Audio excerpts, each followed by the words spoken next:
Décrypter, informer, divertir. Tout se passe sur vl-media.fr et sur ton app VL. Pour la culture, il n'est jamais trop tard. Les As du placard, tous les vendredis de 20h à 21h sur VL.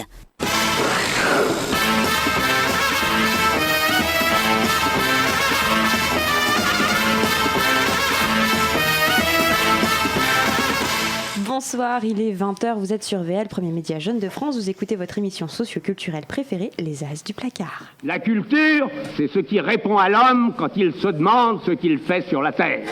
Gaïzel, Marjane Satrapi, Reza Abedini, Leila Ramzam, Mohamed Shams et j'en passe. Ce soir, vous l'aurez compris, on va parler d'art et de l'Iran. Apparu au XXe siècle, le terme d'artiste plasticien englobe les artistes et créateurs utilisant des supports matériels variés dits plastiques.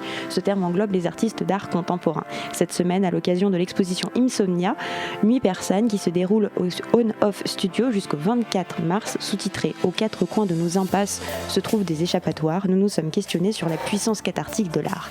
Alors, l'art est-il accessible à tous ? C'est la question que nous allons poser à notre artiste qui expose ses œuvres et qui est aussi notre invité, comme quoi les choses sont bien faites, Aménée Moayedi. Bonsoir à toi. Bonsoir. Alors, Aménée, avant d'arriver en France en 2012, tu étais connue en Iran, ton pays d'origine, par plusieurs expositions. Depuis, tu as été diplômée de l'école supérieure d'art de Cambrai et en 2015, tu as fondé l'atelier des graphismes Betteraves Bleues. Tu as travaillé sur plusieurs projets, la série de dessins par exemple La corne qui pique la fesse de Dieu, le film En ce carré, le projet Tapis parlant tissage numérique. Et tu as aussi été exposée à la Cité internationale des arts, avec entre autres Ma vache folle, et tu fais beaucoup d'autres choses, mais très rapidement, peux-tu nous parler en quelques mots de Insomnia, Nuit Persane ?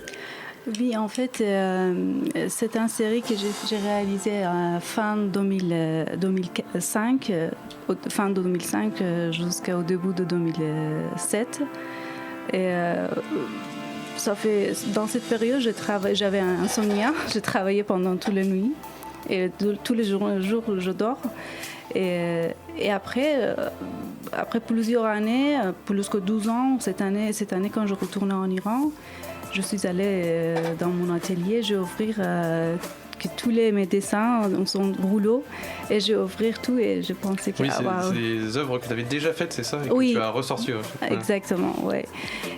On va en savoir plus un peu plus tard dans l'émission, je suis désolée. Avec moi donc sur le plateau pour te questionner, on a mon carré d'as du placard. On va commencer par le meilleur, notre voyageuse temporelle Marguerite. Marguerite, bonsoir. Bonsoir Marie, bonsoir à tous. Alors Brûle Bricourt, que tu as trouvé un nouveau moyen de transport dans le turfu. Ah bah ouais, qui est super bien en plus. Et l'info, elle sera-t-elle green ?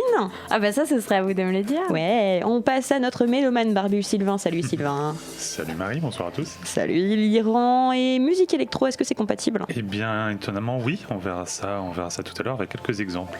On a aussi Stéphane, notre cinéphile préféré, qui va nous présenter 2 films liés à l'Iran. Eh oui, et je ne dis pas encore lesquels, je ne spoil pas. On va voir ça tout de suite. Vous aurez aussi le droit à Skip où je vais vous apprendre quelque chose, 2-3 petites choses sur ce beau pays qu'est l'Iran. Et le dernier et non des moindres, on a aussi Zachary qui est à la régie. Bonsoir Zachary. Avec vous tous et pendant 1 heure, nous allons parler du travail d'Aménée, mais avant, parce qu'il y en a des milliards, et même si vous ne pouvez le croire, il en regarde chaque soir, des cinéphiles du même acabit, j'en connais peu, je vous le dis, tragédie ou comédie, c'est l'heure des films du vendredi.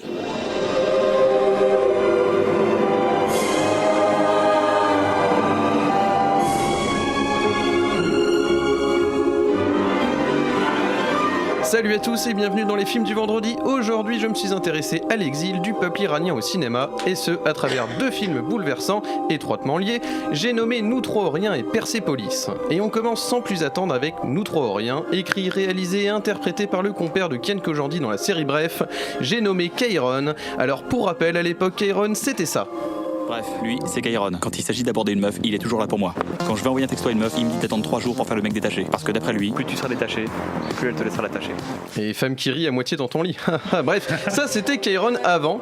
L'humoriste s'est depuis lancé dans la réalisation de films pour nous raconter l'exil de son papa Ibat et sa maman Fereshté, tous deux campés par Kairon lui-même et Leila Bekti, révélée par la comédie Tout ce qui brille de Géraldine Nakache. Ibat, c'est celui qui passe 7 ans de sa vie en prison parce qu'il s'oppose aux idées politiques du Shah, le roi d'Iran. En même temps, avec un dictateur aussi castrateur, ça peut se comprendre. Plus je grandissais et plus je me rendais compte des injustices causées par notre cher souverain, le Shah d'Iran. Le peuple avait faim de liberté. Il criait. On a faim. Mais lui, M'en fous. le peuple avait soif d'égalité. On a soif. M'en fous. Le peuple voulait de la fraternité. On en veut. Ah, j'ai failli pas m'en foutre. Vous aurez bien sûr reconnu la voix d'Alexandre Astier, alias le roi Arthur dans la série Salut, Kaamelott. Alex. C'est ton ex? Non, D'accord. Heureusement pour Ibat, la fin du cauchemar est proche. Une fois libéré, il s'empresse de se marier, de faire un gosse et quitte son beau pays pour rejoindre un autre beau pays, la France. Enfin, le 93 quoi, Pierrefitte-sur-Seine, le quartier des poètes. Wesh, si t'as vu. Mais Ibat, éternel optimiste, arrive petit à petit à redonner le sourire aux jeunes de banlieue en les révélant à eux-mêmes, et ça c'est beau. Il nous prouve alors que les cultures et les classes sociales peuvent se mélanger, tout ceci accompagné d'une voix off à la naïveté touchante. Et c'est là toute la force du film de Cairon, apporter de la légèreté là où on ne l'attend pas. Perso, je n'ai jamais entendu quelqu'un me parler de détention, de torture et de dictature avec autant de dérision et d'humanisme. Ce qui m'amène au film d'animation Persepolis de Marjane Satrapi, adapté de sa BD éponyme autobiographique qui se passe exactement à la même époque, nous sommes à la fin des années 70 à Téhéran, où la révolution met fin au régime du Shah pour aboutir à la République islamique, avec en bonus une guerre contre l'Irak. Ouais, c'est chaud, ouais, on peut le dire. Autrement dit, tout comme Ibat dans le film de Cairon, Marjane est une révolutionnaire qui rêve d'une démocratie dans son pays. Et vu que la partie est loin d'être gagnée, ses parents décident de l'envoyer en Autriche afin qu'elle puisse vivre une adolescence à peu près normale, c'est-à-dire faire la fête, rencontrer des mecs et se faire des potes. Faut dire qu'en Iran, dans ces années-là, faire la fête c'était proscrit, déjà que t'avais pas intérêt de sortir en Doc Martens. Et toi, c'est quoi cette tenue? C'est quoi ces chaussures de punk? Quelles chaussures de punk? Ça là. Mais c'est des baskets. Cette forme, c'est punk. C'est parce que je fais du basket au club de mon école. Et cette veste, c'est pour faire du basket aussi. Ça, qu'est-ce que c'est? Michael Jackson? Ce symbole de la décadence occidentale. Mais pas du tout, madame. Baisse ton foulard, petite pute. Allez, ça suffit. Tu viens avec nous au comité. Voilà, bon bah c'était pour détendre l'atmosphère, mais je vous rassure, Marjane Satrapi a finalement été bien lotie grâce à une famille affectueuse et cultivée qui lui a permis de rejoindre le pays des libertés et de s'exprimer dans un film très esthétique. A noter tout de même que Persepolis, comme bon nombre de films sur l'Iran qui sortent en Iran, n'a pas échappé à la censure. Les censeurs ont reproché au film de Satrapi de présenter, je cite, un tableau irréel du pays. Alors, à vous de vous faire votre propre opinion. Non, moi je crois qu'il faut que vous arrêtiez d'essayer de dire des trucs. Merci Stéphane. Et quel autre film nous conseilles-tu sur le sujet? Alors, Taxi Téhéran de Jafar Panahi, qui a lui aussi eu le courage de dresser le portrait de Téhéran et de ses habitants dans un docu-fiction fascinant et plutôt réaliste. Eh ben merci Stéphane. Et comme la vie est bien faite, on va s'écouter la musique de fin de Nous Trois ou Rien, Mireille Norouz d'Ahmad El Raizi. C'est le Ratim Remix. Vous êtes sur VL avec les As, à tout de suite. À Paris, Lyon, Marseille, Lille, Bordeaux et partout dans le monde. Écoute VL sur vl-media.fr et sur ton app.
20h14, on vient de s'écouter le Ram Team Remix de Mir et Norouz d'Ahmad El Razaoui. Et on est avec l'artiste Amené Moayedi. C'est un peu compliqué pour ma langue. J'étais un peu présentée, mais est-ce que tu peux nous dire un peu plus sur ton histoire ? Alors, mon histoire. Moi, j'ai né à 17 juin dans la région de sud d'Iran. J'ai né en Iran et j'ai rentré dans l'art quand j'avais 12 ans. Je suis allée cours de dessin. Et après, mon prof qui m'a dit ton dessin, c'est plus dans le domaine graphisme, il faut que tu continues. Et il m'a parlé. Et j'ai inscrit dans le lycée supérieur de graphisme. Et jusqu'à maintenant. Et après, j'ai pris Bac plus 2 et 4 en Iran. Et 1 an, j'habitais Liban. J'apprends la langue française. Et je retourne en Iran. Et après, je suis venue en France en 2012. J'ai passé à Cambrai, l'école supérieure d'art, sur Master 1 et Master 2, encore graphique, communication. Et est-ce qu'on peut dire que c'est le graphisme du coup qui prime aujourd'hui ? C'est ce qui est le plus important pour toi actuellement ? Bien sûr. Oui, parce que comme tu as fait beaucoup de choses, tu peux peut-être nous rappeler un petit peu quelles étaient les différentes formes d'art que tu as exercées ? Oui. En fait, moi, toujours, quand je présente moi-même, je dis graphiste-artiste. Parce que quand j'étais en Iran, j'ai gagné mon argent avec graphisme. Mais ici, c'est un peu compliqué parce que je n'ai pas beaucoup de réseaux. J'ai travaillé encore dans le domaine artistique aussi. Et c'est pour ça qu'il y a maintenant, ma vie, il y a deux vies différentes, graphisme et artiste. J'ai fait l'exposition, par exemple, et j'ai fait le graphisme comme l'affiche avec groupe de musique. J'ai réalisé plein de choses dans le domaine du graphisme. Oui. Et est-ce qu'il y a un thème qu'on retrouve dans tout ton travail, que ce soit aussi dans les graphismes que tu fais, mais aussi dans les autres formes d'art ? Non, je pense que c'est un peu différent le graphisme, mais plus mes tapis peut-être, mes tapis que je suis en train de réaliser, plus le graphisme qu'il y a dans mon travail, mais pas dessin par exemple. Et tu peux nous expliquer un peu les tapis, ce que c'est, le projet ? En fait, mon mémoire quand j'étais dans l'école d'art sur le tapis et mes recherches aussi à partir de 2013 et jusqu'à maintenant, j'ai réalisé un tapis qui parle, il s'appelle tapis parlant et ça c'est pour projet personnel de mon école d'art. Et après, j'ai continué sur le domaine de tapis aussi. Et maintenant, je travaille avec une compagnie en Iran. J'ai fait le dessin et mes tapis qu'ils fabriquent en Iran. Et je vais amener ici pour exposer. Mais il y a 12 tapis, mais il y a un qui s'est fini parce que chaque tapis a besoin de temps pour réaliser. C'est très long. Et est-ce que tu te bases sur la manière de tisser en fait le tapis perse, pardon, ou est-ce que non, c'est complètement inventé, ou il y a quand même tes origines qui reviennent justement dans ton art ? En fait, sur le dessin, c'est vraiment contemporain, mais manière de tisser, complètement traditionnelle. Ouais. D'accord. Et qu'est-ce qui a changé depuis que tu es arrivé en France au niveau de ton travail ? Est-ce que ça t'a permis de trouver de nouveaux sujets ou alors de faire passer de nouveaux messages ? Bien sûr, par exemple, quand j'habitais Iran, tapis pour moi c'est quelque chose de normal. C'est pas quelque chose qui maintenant je regarde. C'est vraiment ça a changé. Et maintenant je regarde le tapis vraiment différent que quand j'étais par exemple en Iran. Bien sûr que ça change. Avant de passer à la suite de notre émission, on parlera plus en profondeur d'Insomnia ainsi que de ton pays natal. On va s'écouter Voyage de Kasra V et on laissera Sylvain nous parler de cet artiste après la pause dans sa chronique Let's Have Your Tune.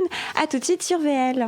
À Paris, Lyon, Marseille, Lille, Bordeaux et partout dans le monde. Écoute VL sur vl-media.fr et sur ton app.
Vous venez d'écouter Voyage de Casravé et il est 20h20. Vous êtes avec les As du Placard sur VL et Sylvain, c'est à toi avec Let's Have Your Tune. Are you doing something dirty? Are you doing something your parents don't know about? One tiny little fuck. There's no such thing as a tiny little fuck. Take me to a microphone. I need to broadcast. Let's have a tune, I'm sick of this silence. Et oui, donc pendant cette émission, on fait un petit tour en Iran parce que musique électronique et Iran ne sont pas incompatibles, bien au contraire. Alors déjà, il faut savoir que la musique n'a pas toujours été tabou là-bas. Avant la prise du pouvoir islamiste en 79, il s'avère que la monarchie investissait beaucoup dans les arts et la culture. C'est Kasravé, un artiste iranien qui habite aujourd'hui en Angleterre, qui explique au site ID que l'Iran misait beaucoup sur la musique et que dès la fin des années 60, les mélodies pop et disco émergeaient dans le pays. Alors pour info, Kasravé explore plus particulièrement le genre du sud de l'Iran qu'on appelle le Bandari. Donc Kasravé, c'était le morceau qu'on a entendu juste avant cette chronique et c'est aussi ça.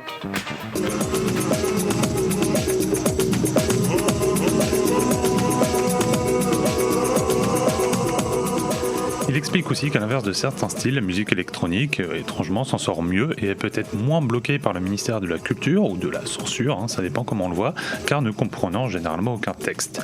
Mais bon, généralement, le gouvernement n'est pas très fan zouz des musiques dites plus occidentales qui sont généralement un petit peu interdites.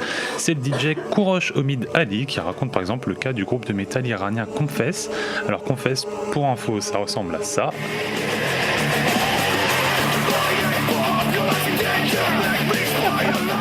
Donc autant vous dire que les paroles sont anti-religion, politiquement incorrectes et anarchistes, donc considérées comme étant du blasphème. Donc les deux membres ont simplement été arrêtés en 2016 et ont risqué l'exécution pure et simple. Au final, ils ont pu s'en sortir en payant $30 000 chacun pour être libres. J'insiste sur les guillemets, autour de libre. Alors pour visualiser aussi un petit peu la situation là-bas, je vous conseille un très bon documentaire intitulé Raving Iran, qui documente la situation de deux jeunes DJ passionnés de musique électronique occidentale, donc pas du tout acceptés là-bas. Anouche et RH de leur prénom programment donc régulièrement des raves complètement cachés en plein désert et en communiquant uniquement par texto, ce qui rappelle au passage les organisations des premières raves en France lorsque la musique électronique en était à ses débuts. Mais on peut voir quand même que certains arrivent à faire de la musique électronique quand même. Alors oui, j'ai tombé sur un musicien qui mélange musique traditionnelle et musique électronique. Il s'appelle Sote, S-O-T-E, je ne sais pas si on prononce bien le mot Sote. Bon, on va le prononcer comme ça, c'est ce qu'on entend actuellement en fond. Ce qu'on va entendre, voilà. Alors saute, qu'on entend maintenant. L'extrait à sauter. Alors c'est plutôt. Merci Steph. Alors saute, c'est plutôt expérimental et développe autour de lui tout un univers avec des visuels très influencés de leur pays d'origine. Du coup, c'est tout de suite bien plus gentil que de la techno de rave ou du métal anarchique. Steph pourra nous le confirmer pour le métal. Oui. C'est dans une interview au site Manifesto 12 que le groupe explique comment ils ont pu créer des événements et concerts pour se produire. Alors ils ont effectivement dû obtenir l'autorisation du ministère de la Culture et ont donc obtenu le permis pour des événements audiovisuels, aussi simplement que ça. Alors si leur style musical est effectivement moins perturbateur que les précédents, l'artiste précise que les choses ont changé. Il remarque qu'il y a 12 ans ce n'était pas du tout la même chose, mais aujourd'hui il y a des ouvertures comme si le gouvernement voulait réellement que ce genre de choses adviennent. Alors est-ce qu'on se dirige vers un avenir meilleur pour la musique électronique et la culture au sens large en Iran? Avec cet exemple, on aimerait le croire. En tout cas, ce qui est sûr, c'est qu'il y a un fort intérêt pour la musique et les sonorités iraniennes aujourd'hui. Et avec Internet, les artistes autrefois un petit peu prisonniers arrivent maintenant à diffuser leur travail. Et c'est tant mieux parce que c'est très beau.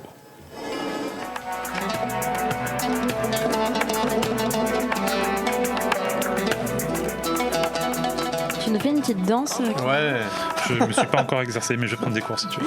Merci Sylvain, ne fais pas ça, ce serait gentil. Alors on va revenir plutôt à Amélie, qui est justement en train, en ce moment, elle fait une exposition justement, donc Insomnia, t'en as un petit peu parlé. Est-ce que tu peux nous parler justement des œuvres que tu exposes dans cette exposition? J'ai beaucoup dit exposer. En fait, oui, c'est une série qui, pour moi, c'est un art thérapie. C'est une période que j'étais un peu déprimée. Et j'ai pensé que c'est mieux que je travaille. Et je travaille vraiment pendant 1 an sans arrêter. Toutes les nuits, je travaillais. Et cette année, quand je suis allée en Iran, j'ai amené ici pour exposer. Et j'ai sélectionné, il y a beaucoup des œuvres qui sont grand format. Et c'est un peu compliqué pour exposer parce qu'ils sont grandes. Mais bon, j'ai réussi. J'ai sélectionné certains avec Maria Cosato, qui elle est galeriste en Off Studio. On a sélectionné, on a exposé un off jusqu'à 24 mars. Et qu'est-ce que ces œuvres représentent justement? Est-ce que ça représente des visions? Est-ce que ça représente des sentiments? Qu'est-ce qu'elle représente en fait? En fait, moi je pense que c'est une série qui plus parler des femmes en fait. C'est une série c'est une période dans moi qui est un peu choquant dans ma vie personnelle et dans mon pays aussi. C'est un peu plus chose qui c'était un peu interdit. Je n'étais pas contente. J'ai réalisé cette série, mais j'ai pas exposé à là-bas. Et parce que c'était interdit, oui, c'est ouais. Mais bon, j'aime bien un jour exposer en Iran cette série aussi. Donc tu l'as dit, pour toi l'art c'est une sorte de thérapie, surtout pour cette exposition. Cette période, oui, pour moi c'est un art thérapie, ouais. Et quand tu étais en Iran, quelles étaient tes sources d'inspiration? J'ai pas compris. En fait, ce qui t'a inspiré, c'est finalement le fait que t'étais pas forcément très bien, que t'arrivais pas à dormir, etc. Et tout ça, ça t'a amené à créer et à faire cette exposition. Mais quand tu étais en Iran, quelles étaient tes inspirations, tes sources, tes artistes préférés? Ce qui te donnait envie de créer? Pour moi, en fait, j'ai travaillé dans cette période avec un professeur qui habité à Amsterdam. C'est un grand artiste iranien qui vraiment, c'est lui qui m'a aidé pour même réaliser le grand format. Parce qu'avant, j'ai pas osé, j'ai toujours travaillé en A4, A3, et après, il m'a dit non, venez prendre un grand papier et travailler grand format et réaliser ce que tu penses, tout ton douleur et ça. Et vraiment, je dois dire remercier à lui, monsieur Hassan Mousleyan, c'est un grand artiste pour moi. Donc finalement, on peut dire que l'inspiration, tu la puises en toi, en fait? Ouais. Complètement? Ouais. Vraiment personnel, ouais. Et pour revenir un peu sur la France, est-ce que tu as choisi de déménager en France, ou est-ce que tu t'es simplement dit je veux partir, je sais pas, en Europe, aux États-Unis, et t'es arrivée en France? Non, j'ai choisi la France parce que j'adore ici. Et pour moi, je pense que c'est pour être artiste, c'est très important ici en France et Paris. D'accord. Ça fait longtemps, même quand j'étais petite, j'ai toujours adoré vivre ici. Alors, dans certaines de tes œuvres d'Insomnia, on peut voir justement, donc tu t'en parlais tout à l'heure, des femmes, notamment dénudées. Ouais. Donc ça, j'imagine qu'en Iran, ça n'aurait pas été possible d'exposer ça. Non. Du coup, est-ce que c'est aussi une des raisons pour lesquelles tu as choisi la France? C'est-à-dire que nous, chez nous, bon voilà, on a... Bien sûr. Non mais c'est vrai. C'est aussi une... C'est peut-être pour ça que tu as choisi d'habiter là. Calme-toi, Non, mais on rappelle d'ailleurs, comment dire, les corps sont un petit peu déformés. D'ailleurs, c'est pas du tout dans un but érotique ou quoi que ce soit. D'ailleurs, comment dire, pourquoi cette vision un peu cauchemardesque un petit peu de la femme d'ailleurs? Enfin, je trouve personnellement que... Non, mais il y a un côté un peu difforme, etc. Qu'est-ce que tu as voulu montrer par rapport à ça? Comme je vous dis, j'étais vraiment un peu déprimée dans cette période. Ah oui, et aussi, j'étais fâchée parce que pourquoi je ne peux pas exposer, pourquoi je ne peux pas... Il y a plein de choses qui... Parce que quand tu es artiste, il y a beaucoup de choses qui sont interdites.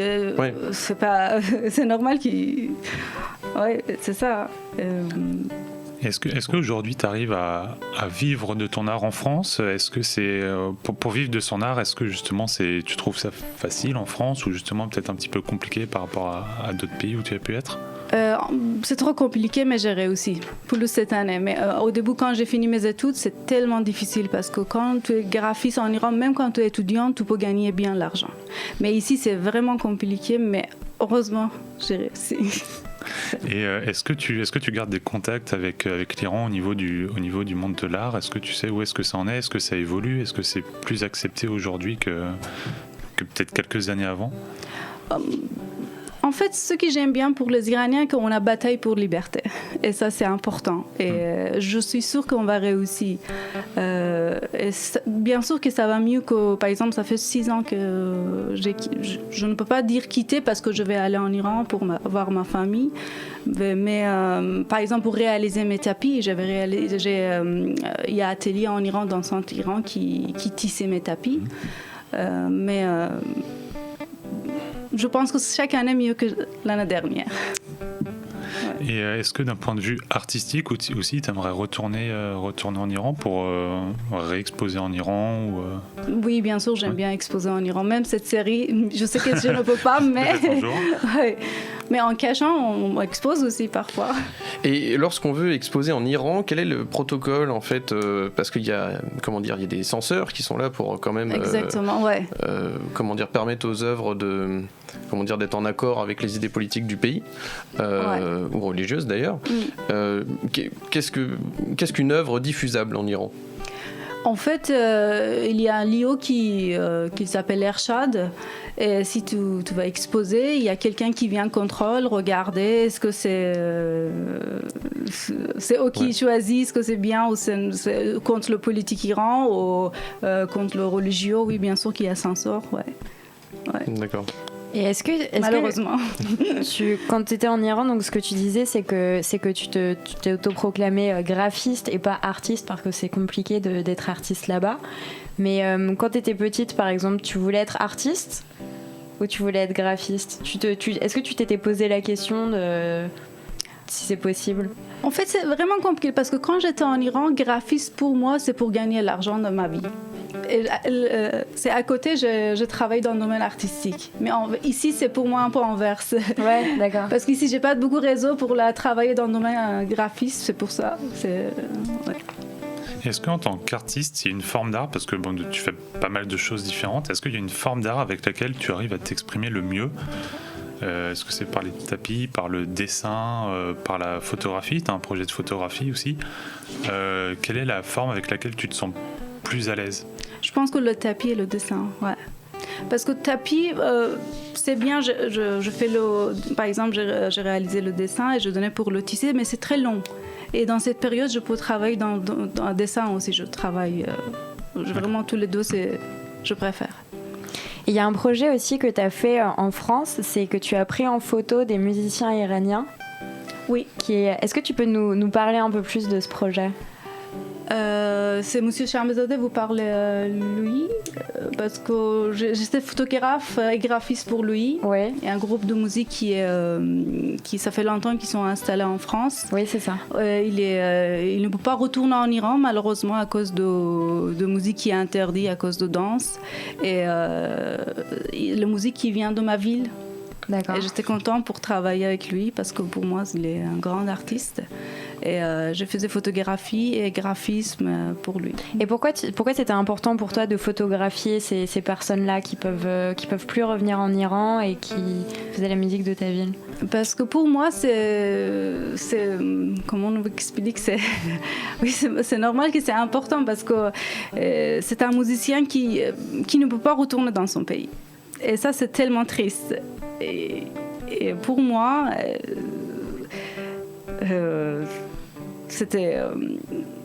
je ne sais pas comment je l'explique, mais ouais, ça t'a touché. Ouais, Bon, bah écoutez, il est l'heure. Hein. Il est l'heure. Vous savez pourquoi il est l'heure? Oui, je crois qu'il va y avoir une espèce vous le savez. Déformation temporelle. Il est l'heure de quitter le cours normal de notre émission, le temps que Marie nous parle des actus, des faits, à ce qui paraît insolite sur l'Iran. Marie, mais on va faire autre chose, on va parler d'histoire. Oui, bah d'Iran quoi. Oui. Bon, est-ce que tu es prête à te transformer? Oui, vas-y. Pouvoir du prisme lunaire, transforme-moi! Oh my gosh, hold on to your hooves. I am just about to be brilliant! Hey! Skip, aujourd'hui on est le 16 mars et c'est le jour du pissenlit. Et si tu sais pas ce que c'est qu'un pissenlit, sors de chez toi mon grand et la nature t'appelle. On va souhaiter un joyeux anniversaire au bassiste de ce groupe. Van Halen. Enfin, j'ai pas le nom. Bah, du coup, c'est... Eh ben, c'est le nouveau bassiste du groupe Van Halen, il s'appelle Wolfgang Van Halen, tout simplement, okay, oui, et c'est à peu près tout, car je pense que personne ne veut souhaiter un bon truc au docteur Mengele et les autres, je les connais pas. Alors, cette semaine, j'ai perdu foi en l'humanité 2 fois. Je suis dans ma moyenne, à peu près. La première fois, mercredi, quand Einstein a dû dire « Pour mon anniversaire, j'aimerais trop discuter avec Stephen Hawking » et que son souhait s'est réalisé, c'était pas cool, Albert. Et la seconde, c'est quand j'ai demandé à des gens dans la rue d'associer 3 mots à l'Iran, et je me suis dit, 1, que les chiffres du FN se comprenaient un petit peu, et 2, qu'un peu d'histoire, ça ferait pas de mal. Donc en Iran, la langue officielle est le... Perse. Et oui, évidemment, c'est le persan parce que la Perse c'était l'Iran depuis le début. Et c'est un peu bête de le préciser, mais il faut quand même le faire. Donc aller à Persépolis voir les ruines des palais des Achéménides, c'est juste la dynastie qui a vu naître Darius le Grand. This is Sparta!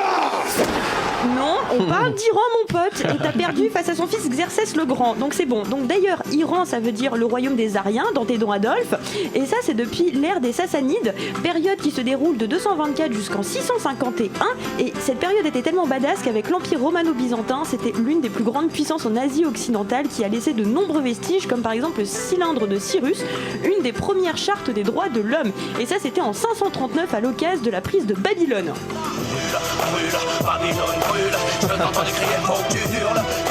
Merci. Et d'ailleurs, Babylone qui se trouvait en Irak. C'est pour votre culture. Mais moi je trouve c'est stylé. Bref. Et enfin, quelle est la religion officielle de l'Iran ? Attends, c'est pas la chrétienté du coup ? Non, c'est l'islam chiite. L'orthodoxie. Non, c'est l'islam chiite, ce qui cause peut-être quelques petits problèmes aussi dans le voisinage, c'est vrai, mais c'est pas grave, c'est pas de ça dont je vais vous parler. Mais si je vous parle de religion, c'est parce que l'Iran est le berceau du zoroastrisme, qui est une des plus vieilles religions monothéistes du monde, qui a pour prophète, pensez à Nietzsche. C'est quoi le nom de la religion ? Oui, c'est Zarathustra qui a pour projet. Enfin, le prophète est donc Zarathustra, encore pratiqué par une minorité. Cette religion a un grand impact culturel, notamment avec la fête de Nowruz qui se déroule le 21 mars. Et même la République islamique n'a pas pu arrêter les Iraniens de célébrer le premier jour du printemps, qui est un peu le nouvel an. Et sachez qu'on connaît tous un Zoroastre célèbre, et c'est lui.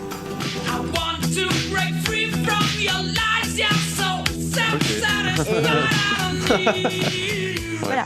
Bref, c'est un pays avec une histoire plus riche que le fondateur d'Amazon. J'espère que je vous ai donné un tout petit peu envie d'en connaître quand même sur ce pays. Est-ce qu'il est vraiment stylé ? Oui, carrément. Ah bah c'est d'accord. Et donc maintenant on va descendre les USA avec le champion de la semaine. Parce que c'est bien. Cette semaine à Seaside en Californie, un prof a voulu montrer à ses élèves comment désarmer quelqu'un qui aurait une arme à feu. Et en vérifiant si l'arme à feu était chargée, un coup est parti tout seul et un fragment de balle a touché le cou d'un élève. Alors, les États-Unis, que ce soit au niveau des élèves ou des profs, les armes dans les écoles, c'est pas du tout une bonne idée. Voilà, c'était des informations à ce qui paraît, donc attention, je vais vous sortir le petit dicton du jour parce que ça fait plaisir. Le temps de la Sainte Bénédicte, de tout le printemps, le jour édicte. Et j'ai pas cherché à comprendre parce que j'ai un problème avec les bénédictes. Avant de reprendre notre émission, on va s'écouter Ekatlaf, Dishkas, car oui, en Iran, on a aussi des rappeurs. À tout de suite sur VL. À Paris, Lyon, Marseille, Lille, Bordeaux et partout dans le monde. Écoute VL sur vl-media.fr et sur ton app.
41, on vient de s'écouter Ektelav Dishkas et on quitte 2018 et on juste 2018 pour rejoindre Marguerite dans le Turfu. Connexion dans 3, 2, 1 maintenant.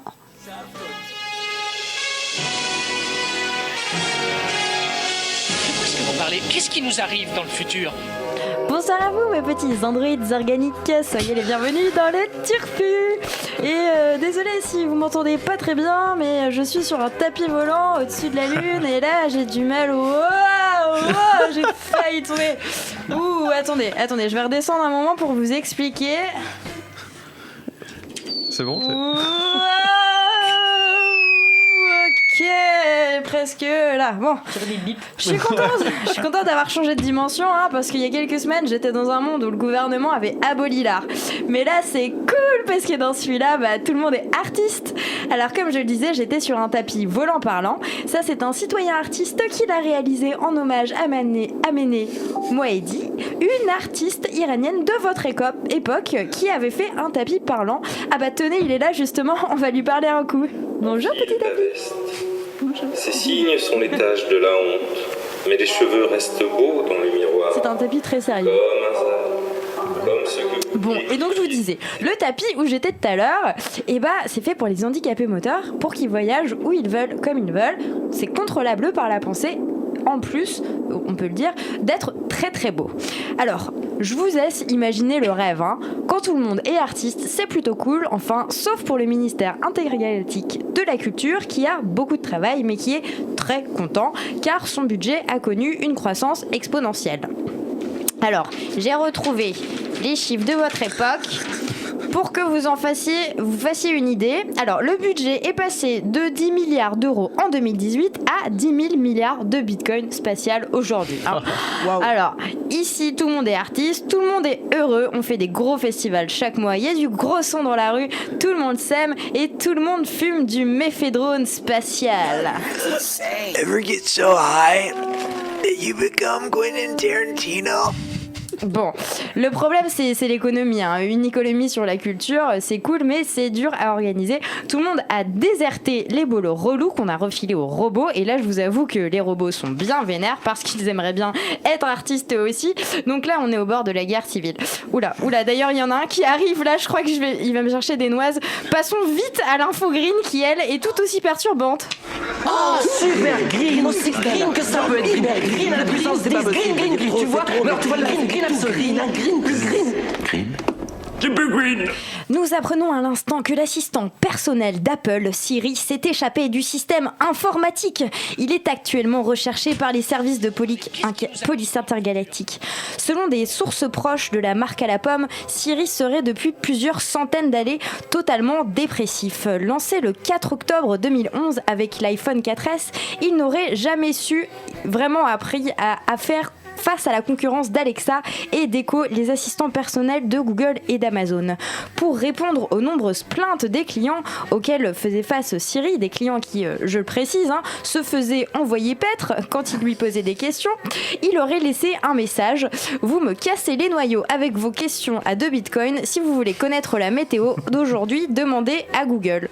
L'IA de Steve Jobs est quant à elle très inquiète et souhaite lui dire que, je cite, « Tu me manques mon bébé, reviens, je t'aime ». Voilà, le Turfu, c'est fini. Merci à tous. Oh chérie, vous m'aimez, chérie.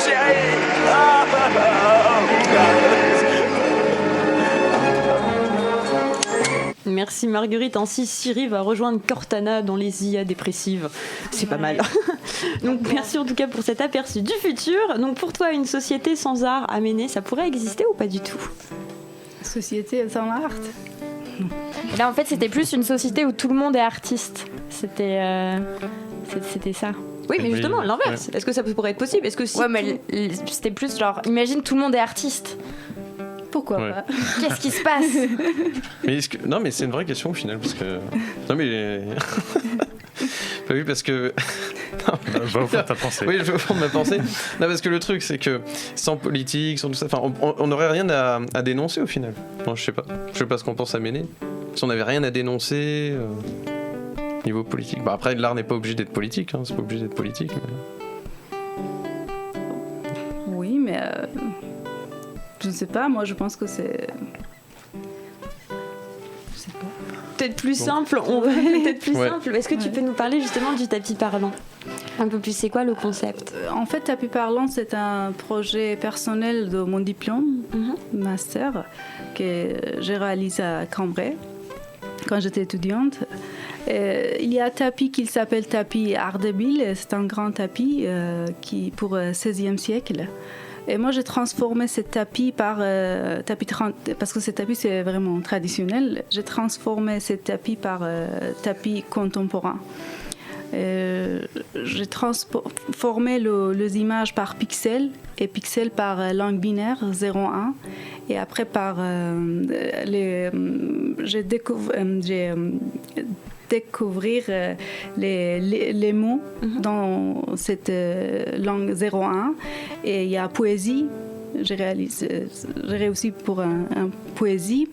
Et après, le poésie, qui est à part de fréquences, qui a 4 couleurs dans ce tapis, noir, rose, bleu et jaune. Et après, j'ai tissé ce tapis. Et la voix qu'on entend, c'est la poésie. D'accord. La poésie qui déclamait cette poésie. D'accord. Et du coup, est-ce que ça se déclenche tout seul? Est-ce qu'on peut interagir avec ce tapis? Comment ça se passe en fait? J'ai pas compris votre question. Est-ce que la poésie se déclenche toute seule ou est-ce que c'est on déclenche la poésie nous-mêmes? Comment ça? En fait, il y a deux enceintes qui j'ai installées en dessous du tapis qui déclament. Non, c'est vraiment simple, mais on voit pas ça. Alors, est-ce que pour toi, du coup, c'est un tapis technologique? Est-ce que l'art et la technologie est un bon mélange pour toi? Oui. Pourquoi? Parce qu'on on vit dans la technologie maintenant. On ne peut pas séparer. Bien sûr, par exemple, moi, l'art traditionnel, j'adore, mais mélanger avec technologie. Et est-ce que tu as des projets, tu vois, en tête en ce moment d'art numérique ou ce genre de choses? J'avais déjà un projet que j'ai écrit, mais je n'ai pas réalisé parce que l'art avec technologie, il a besoin de vraiment grand budget et ce n'est pas facile. D'accord. Oui, mais il y a dans ma tête, il y a quelques projets, bien sûr. Ouais. Est-ce que l'art traditionnel est voué à disparaître, selon toi, à cause ou de la technologie? Est-ce qu'on va être amené à n'utiliser que la technologie au final et du coup un peu oublier l'art dit traditionnel?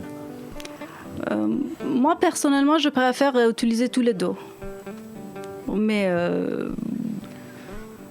je ne sais pas, il y a certains que je connais beaucoup d'artistes qui travaillent juste à la technologie. C'est fort, les arts avec technologie, juste pas traditionnel, c'est bien sûr que ça dépend en fait.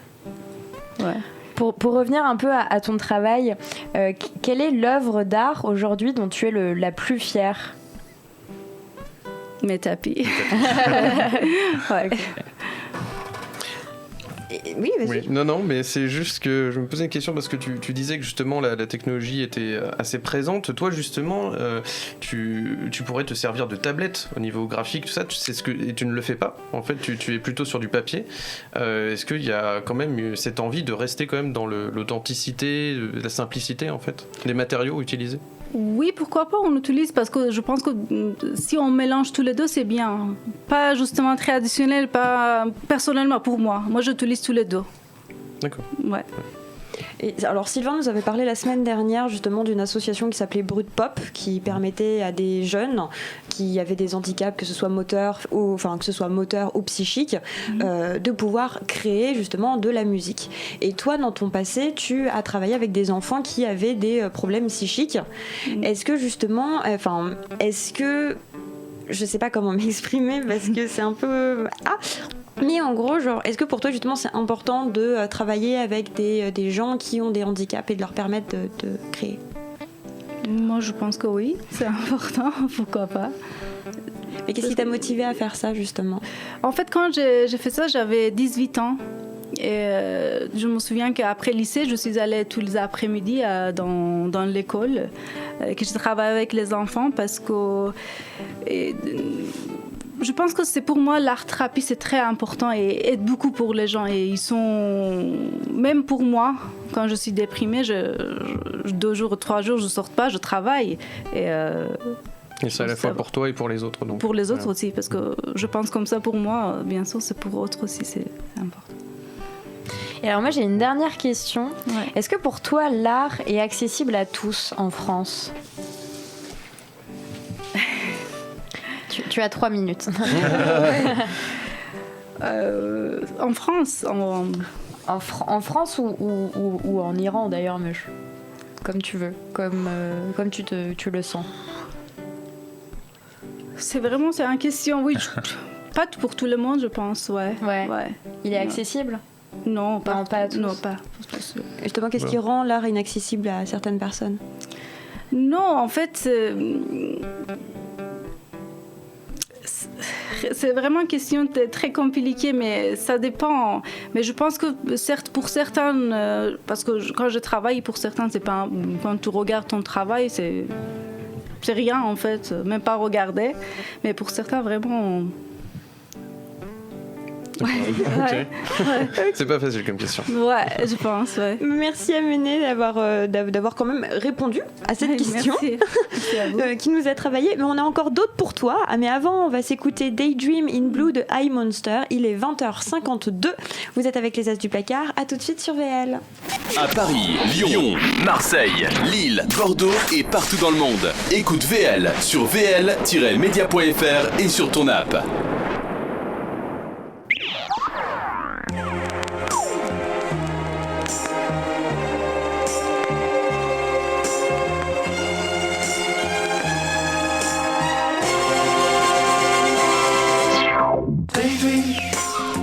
I fell asleep amid the flowers for a couple of hours on a beautiful day. Daydream, I dream of you amid the flowers for a couple of hours. Such a beautiful day.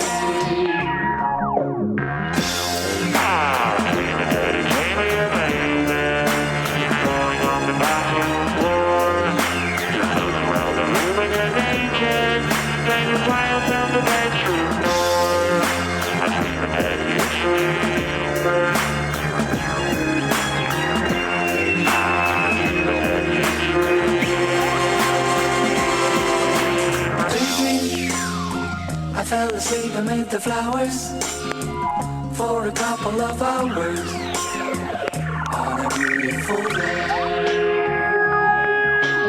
Daydream, I dream of you amid the flowers for a couple of hours.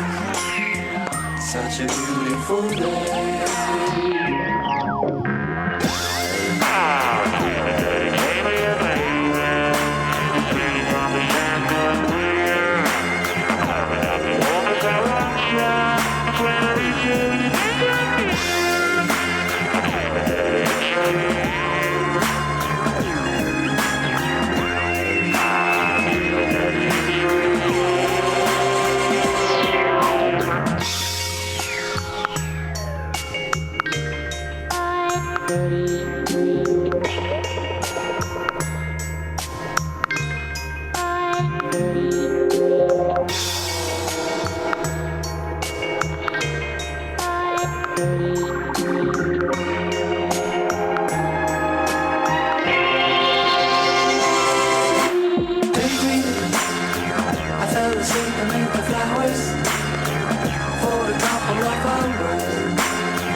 Actuellement 20h55, vous venez d'écouter Daydream in Blue de High Monster. Aménée, donc quel est ton plus beau souvenir en tant qu'artiste ? Le tapis. C'est vrai qu'il revient souvent le tapis. Le tapis n'est pas la réponse à tout. Mais ça peut l'être. Quand j'habite au Nord, vraiment c'est très bon souvenir pour moi. En France ou dans le domaine artistique en plus en général. Ouais, en général. Oui, parce que je pense que c'est les gens très gentils aussi et plus c'est l'école d'art. C'était super. De Cambrai ? Oui, de Cambrai. Ouais. mes profs, et tous les cas de mon école. Oui. Et quel est ton lieu préféré à Paris ? Ou en France d'ailleurs, ou en Iran d'ailleurs. Dans le monde d'ailleurs. Dans le monde d'ailleurs. Paris, c'est Dans bien. l'univers. Dans toutes les galaxies. Pas du Centaure en été. Moi, j'aime bien visiter Palais Tokyo, c'est mon lieu préféré. Et Pompidou aussi, j'ai un rêve un jour pour exposer là-bas. Ah bah, Oui. pourquoi pas, on te le souhaite. Oui. Un musée préféré à Paris ? Bah, Ah oui, c'est pas grave. Et du coup, est-ce que tu as en ce moment des artistes que tu nous conseillerais de suivre particulièrement en ce moment ? Moi, j'aime bien travailler Fanette Millier, c'est un grand graphiste que j'adore. Il s'appelle comment ? Fanette Millier. Il est français, c'est mon artiste préféré, graphiste préféré aussi. Il expose en Iran, en France Non, pas en Iran, mais en France, il habite ici. Et toi, est-ce qu'il y a des artistes qui t'ont profondément inspiré pour ton travail ? Il y a plusieurs, bien sûr, mais je préfère garder mon style plus. Je ne veux pas forcément révéler. Ouais, c'est ça. Mais D'accord. le dessin, en fait, les gens m'ont dit qu'il peut être un dessin plus très presque, pas presque, mais très ressemble au travail de Picasso. Ah. Mais moi, C'est plutôt. ouais, c'est pas, ouais. Mais c'est un compliment quand même. Ouais, c'est flatteur. Ouais. Pour un jeune artiste. Bah, merci beaucoup à toi. Il ne nous reste Merci à plus qu'à conclure. Mon GK.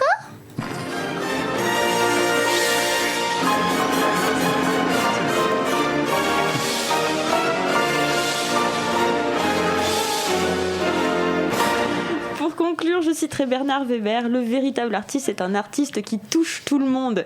Et il ne fait pas que toucher, il partage aussi son savoir, son univers. Il a la capacité de sublimer ses émotions et le fait qu'il permette à certains de faire, même malgré le handicap, c'est très énervant, même malgré le handicap, qu'il arrive à faire ça, même malgré le handicap, c'est une richesse inégalable. Donc Amen et Moaïdi, merci d'avoir participé à notre émission, de nous avoir fait... Merci à toi encore une fois, de nous avoir partagé aussi ton univers ainsi que ton histoire. Je rappelle à nos auditeurs que vous pouvez aller voir son exposition Insomnia, Nuit persane jusqu'au 24 mars, qui a lieu à l'On Off Studio au 11 rue Berzelius dans le 17e arrondissement de Paris, et Stéphane peut vous dire que c'est super stylé. Merci en tout cas à Marguerite pour son voyage dans le Turfu. Mais je t'en prie, j'espère que ça t'a plu, Marie. Les tapis volants, oui. Oui, j'ai bien aussi aimé Siri en dépression, ça me fait toujours rire. Merci à Sylvain pour nous avoir fait découvrir un bon nombre d'artistes. Mais de rien, il faut écouter ce qui se passe en Iran, c'est très sympa. Merci à Stéphane pour tes idées de films. Et bah, comme toujours, un plaisir. Merci à Zachary qui s'est transformé en Mac. Qui a volé mon manteau. Merci Zachary.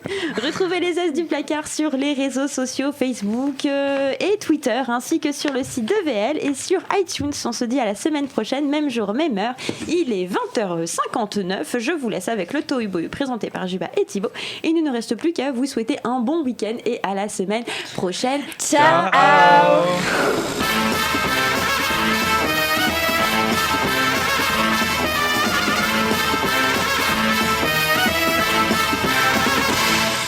Pour la culture, il n'est jamais trop tard. Les As du placard, tous les vendredis de 20h à 21h sur VL. Décrypter, informer, divertir. Tout se passe sur vl-media.fr et sur ton app VL.